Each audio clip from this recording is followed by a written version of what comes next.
There was a change in tone and a change in the direction of the stock market.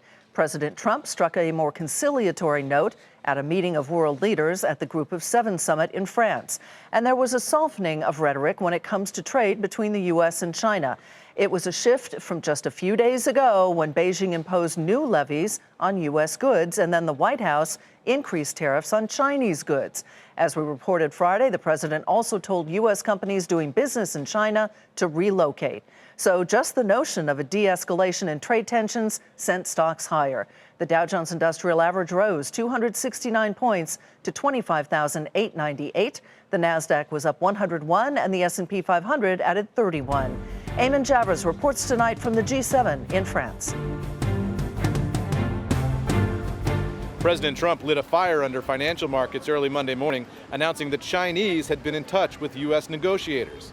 We've gotten 2 calls, and very, very good calls, very productive calls. They mean business. They want to be able to make a deal. That was enough to send futures soaring in the United States, although the traveling White House staff were unable to provide any details of the calls the president cited. At the same time, Trump insisted the U.S. has the advantage over China. Maybe I'm wrong, but I think we're probably in a stronger position now to do a deal, a fair deal for everybody. And so we're having very meaningful talks. Throughout the day, the president and the world leaders sought to present a united front to the world 1 year after the last G7 in Canada ended in a spate of angry tweets and insults.